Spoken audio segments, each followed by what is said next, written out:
Hey guys, right, this is possible, no, it's going to be, I'm going to make sure it is, the last Harley Davidson video. Well, in the shed, because I am going to film the MOT, hopefully. So I think this will be the last one in the shed. I've been plodding on with a couple of more little jobs on it, here and there, in between doing other things. So all I've got to do now is, what have I got to do? The forward control on the other side, I am waiting for some fixings for that, but I'm going to put it in with the old ones for now and quickly swap them over when the new ones come. I've done the oil. It's got fresh oil in it now. Nice new oil filter hiding down the front there. Yeah, I had to start this up to do the oil, obviously to get it pumped all back up because the bike had been sitting in here for a fair old while. Blue does not like this bike at all. It is horrendously loud. I even had stuff falling off the shelf when I started it. I'm going to take some earplugs for the MOT and ask them to put them in while they do it. But yeah, Blue does not like it because it's on the bench. I started it on the bench and he couldn't reach it to launch his full-on tyre attack. He then decided the next best thing to bite was my feet. So yeah, that's what he done. Attacked my trainers and tried to rag them off my feet. But no, he doesn't like it at all. Anyway, I can't remember where we got to in the last video. It was only the other day. That's how good my memory is. Anyway, this side's done. Yeah. It's looking all right, isn't it? It's not bad. It's not bad at all. Oh, I've got little rubber bits to put on the end of here. They was on it, so I'm going to put them back on. This side, I say we're going to get this forward control on and then wire the back lights. Nice new filter. I've tucked all the wiring back in. That is how it was. Oh, I have got a rubber boot coming for this adjuster here. There was one on it, but it was just dropping to pieces. So I've ordered another one of them. That's why I haven't clamped it to the frame. I haven't clamped these to the frame. I shall do that when that rubber boot comes. So I'll just disconnect it at the lever and slide it down so it protects that again. Oh, I changed the nut on the stand. We've got a stainless nylock on there now, if I can see past that. Yeah. That all works nice now. So it's supposed to obviously come down the weight of the bike, then locks it into that little noggin there, if you can see it. This was what was on it. Someone had double nutted it and tried to weld the top nut on. I thought, oh no, I can't leave that like that. I literally only spotted it the other day. Thought, nope. Why would you do that? I don't get it. Just put a nylock on it or single nut it and bung loads of thread lock on it. I don't get the reason behind putting two nuts on and then trying to weld it on. That's a cracking bodge. Absolute cracker, that is. Luckily, it was a rubbish weld, because I just bust it straight off as soon as I turned it with a spanner. No, don't get that bodge for the sake of a nylock nut. Anyway, let's get the footrests on, the linkage. Like I say, I've got two new fixings coming for it, but we'll swap them over when they get here and then finish the wiring off for the back lights. That's it, it's done. Finished. You'll never see it again. That's if someone buys it. I'm hoping all this effort now, someone comes along and buys it. Like I say, it's not going to be the best one out there. You can all see what's been done to it. It's slightly against the grain, if you know what I mean, what I normally do, because normally it would be engine out and do it all nice and properly. But the value of the bike, it's not worth it. This was always going to be get it in, get it sorted, get it gone. One of them projects. I wouldn't mind doing some more of these actually, further on down, whatever it is. It don't matter. It doesn't matter what bike. It could be a moped. It does not matter what it is. You know, if I can get it cheap enough, there's enough meat on the bone for me. And a little infill between the main projects, I perhaps will look for something else. Who knows? As long as it's, you know, I can make some wages on it, I'll be interested. Anyway, let's get this on and get the wiring done. Also, while we're on the subject of selling things, I don't know if all of you's watched that Bayonet video I've done over on the other channel. The link to that channel's in the description, by the way, of every video. I thought I'd move them bayonets really easy. Oh, it's been an absolute pain. I've advertised them in a few places and just had nothing but people mess about. Ridiculous. I got some really, really nice collectible bayonets. That's only a couple that some guy asked about these particular ones, so I got them out and photographed them, sending the photographs, and then dead. No reply, nothing. So if anybody's into war memorabilia of any sort, I've got a load of World War I, some earlier, World War II bayonets, some of them quite rare. So if anybody wants one of them for the collection, go over and watch that video on the other channel. If there's anything there you like, I've pretty much still got them all. I've sold one. One. Yeah, I thought they'd like fly out because some of them, like I say, are quite rare. And I was going to put that into some other projects and a bit of summer money for travelling, but I seem to be struggling. Anyway, I've got to find my camera stand. I don't know what I've done with that. It's amazing how you can lose something in here. Tiniest shed. I had someone else come here last weekend, couldn't believe how small it is compared to how it looks on camera. Here it is, hiding there. That'll do. We'll use this one. Right, let's get this footrest on. Right, like I say, I'm just putting some old fixings in there for now. When the new shiny stainless ones come, we'll just swap them over.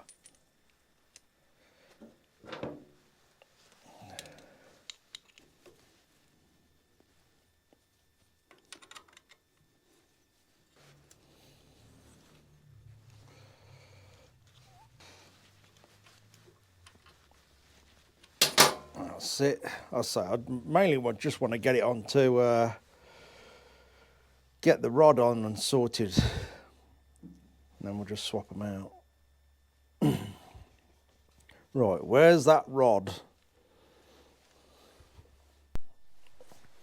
Right, got the rod. We've got all new rose joint ends on that as well. Right, little bit of thread lock.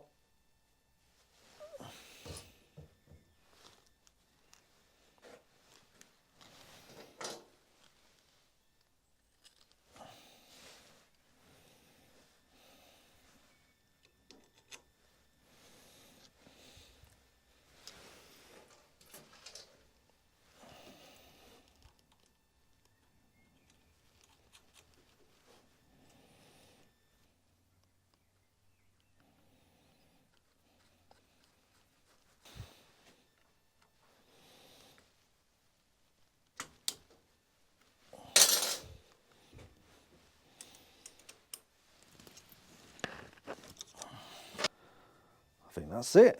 Looks all right to me. Right, under the seat. So we've got these two plugs here for the back lights. So I'm going to have to take that sleeve off because I've just got, well, yeah, it will. It's going to be too awkward. I've got no room to work on them wires there because I'm going to put complete brand new waterproof plugs on the lot. So let's add that sleeve off. I can wrap it again. It'll save me struggling. Just got to make sure I don't cut through any more wires.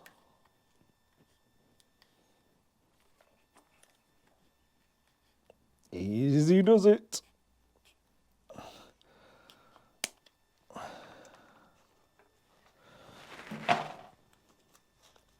Ah, see, I can get at them a bit better now. Literally just cut the plugs off, I think. Yeah, it's going to be the easiest way. Got to put some grommets in the holes as well, so we don't want no wires getting cut. Got some new grommets for there.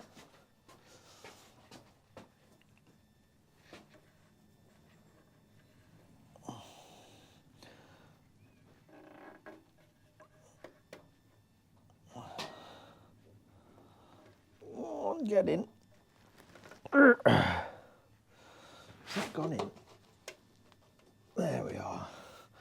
There's one. And two.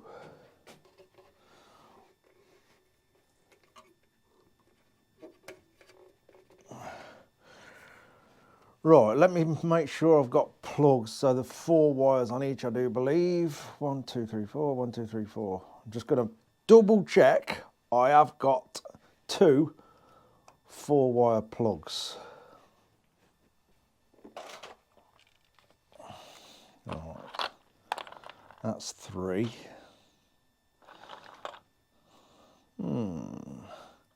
They're 4, but in a line. I was hoping to be in a square, if you know what I mean. But well, it's not the end of the world. They're single ones. Yeah. Have to be like that then. I think there's plenty of space under there for them. Yeah, we'll be fine. We'll be fine. 2 of them then.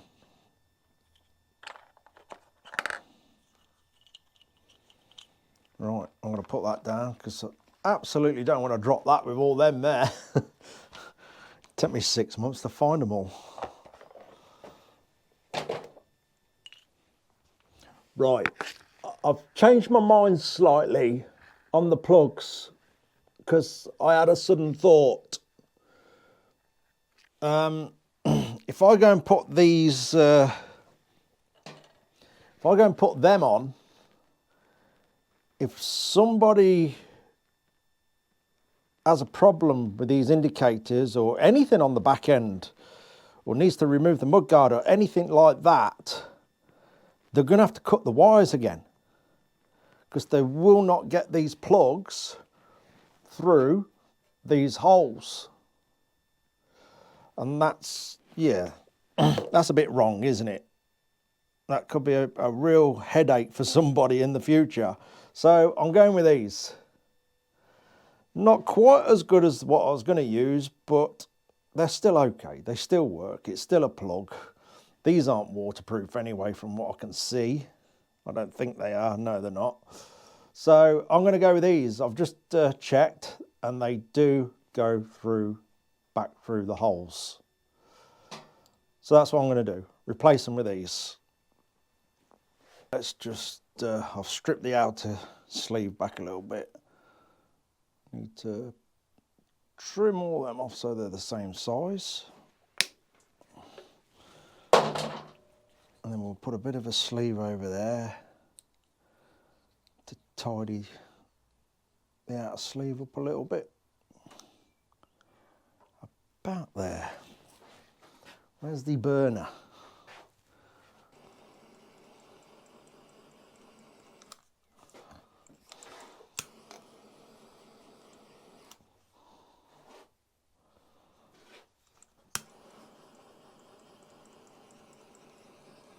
That'll do. Right, now the painfully boring putting all the ends on. So what I'm going to do, I think I'm just going to whiz through this and then turn the camera back on when we're putting all the plugs together, because this is just this, yeah, it takes forever. We are done. Wired. That took me a while, that did. That So I don't enjoy putting them plugs on, but it's done, it's out the way. Let's have a quick fire up while the dog's not in here. Although I know you like to see the dog attack the bike, but he can't get at the bike, so he's attacking me.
That's loud. I know, some people like it like that. But yeah, I think after a few miles, that might get to you a little bit. I'll never forget, many years ago, I went round Europe on, I'm sure it was a GSX-R, or was it the R1? Anyway, it had a full system on it. And I regretted it a couple of days in, because every night I wanted to get to sleep, all I could hear was that bike screaming in my ears all night. I could not sleep. It was horrendous. And ever since then, I've always sort of kept quietish pipes on bikes for like big road trips. Yeah, that was crazy. Just a scream of that bike, that's all I could hear. Anyway, let's have a quick look round and make sure we've got everything wrapped up. Right, just fixing for the seat now. I couldn't find anything that looked any good, so I've just done this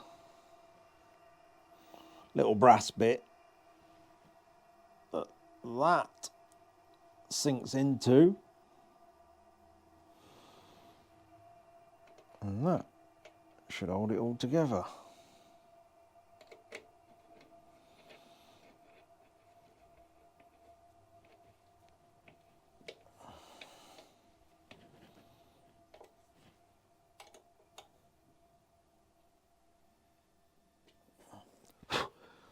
That should do it.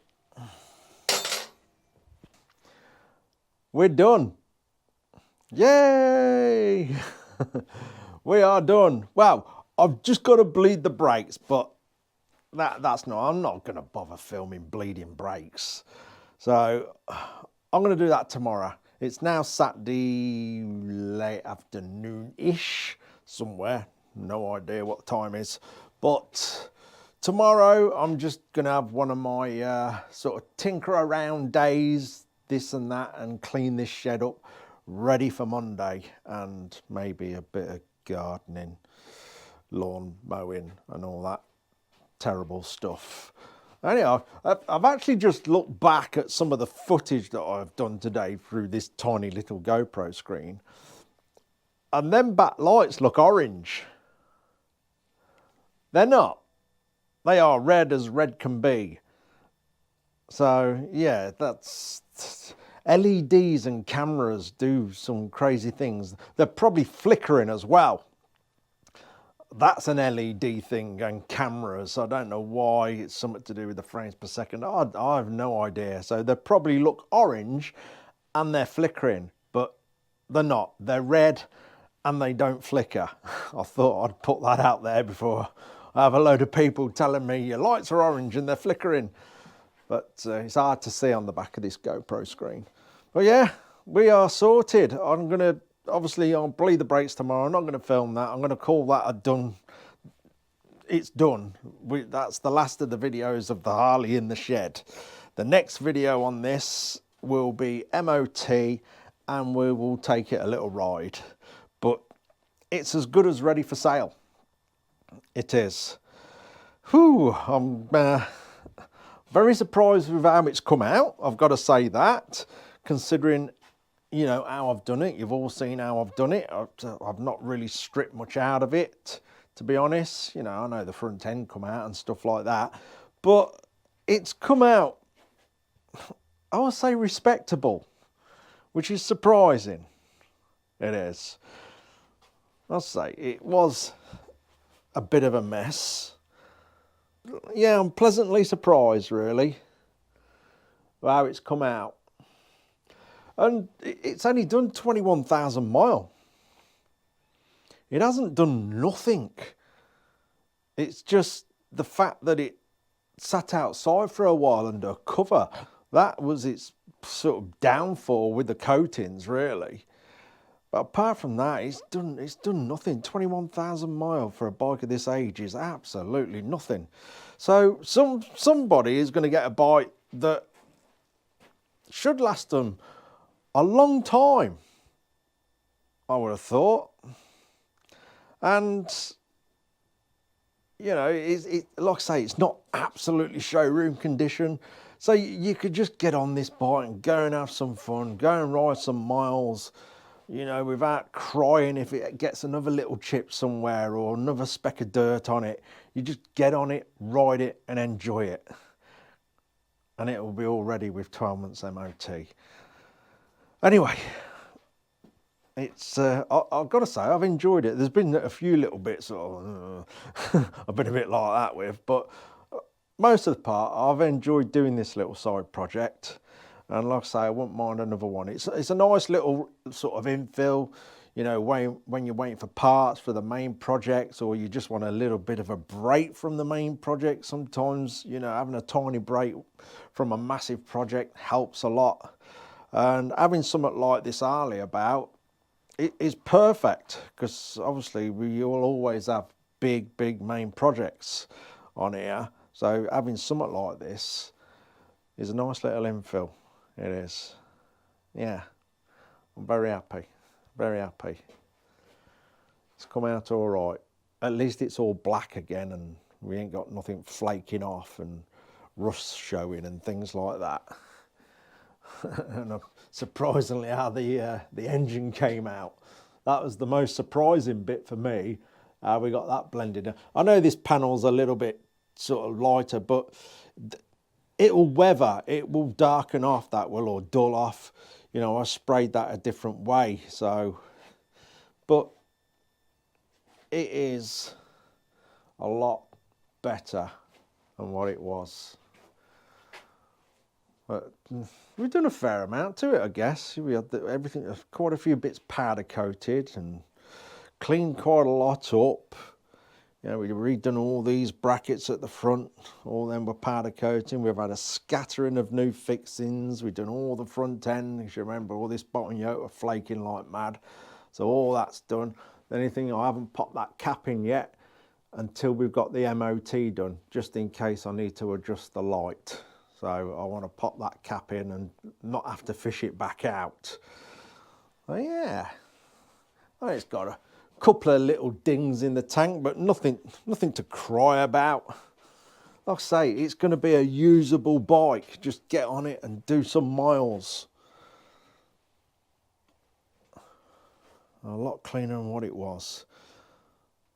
I will give it a once over, you know, cleaning, give it a good clean and polish, because it is a little bit dusty at the minute in places. When them fixings come for this side footrest, I shall swap them out. That's about it. And next week we will be in the MOT station with it. And I'll finally get my van MOT'd as well. So I've been hanging off with the van so I could pop this in the back and go and get them both done at the same time. There we go. Oh, I found, if anyone's interested, I found one of my good bayonets out. I thought I'd share it with you. I know some of you will be seeing it on the other channel. This one's quite sought after. It's German and it's a sawback or butcher's bayonet. Let me try and pull that. Hold on, put my knee on it. I'm trying to do it one-handed. Look at that savage thing. Huh?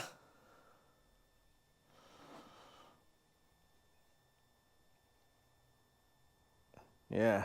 Anyone who collects bayonets, that is one of the ones to have for sure. I say I'm trying to move them on. I've just kept them in boxes for all these years, and it seems a shame. I've got 45 in total, and I'm trying to move them on for, I don't know, a bit of project money, bit of summer money. Yeah, if you've got any pals that are interested in the old war items, memorabilia, collections or whatever, give me a shout. Do your own work on that one though, because I think people have, because I've had loads of inquiries, but as soon as you tell people a price, they're gone, poof, disappeared. I'm not giving them away, and I'm not asking the earth for them, especially if it's someone watches the channel. Then I'll definitely do someone a deal on some of these bayonets, most certainly. But yeah, this is a German sawback. There's a bit of a story. I'm not sure which one's true, what's myth or what, but apparently the German soldiers refused to carry them, totally refused to carry them, because they heard or got wind of or whatever that if the enemy, us, found a German soldier carrying one of them sawback bayonets, they was immediately executed. I don't know how true that is, but yeah, and I do believe they actually did get banned. I'm not sure, but they are very, very collectible, and I've got some absolute beauties. So if you are interested, I did do a full video on that on the other channel, and the link for that channel is in the description. Anyway, enough of trying to sell stuff. I'm trying to thin things out so I can get another infill project like this and do a bit of travelling through the summer. Anyway, that'll do. I've enjoyed this. Thank you all for following it. I really, really appreciate that as always. And all the support from you guys is immensely appreciated. Anyway, that'll do. Cheers for watching, guys. Take care.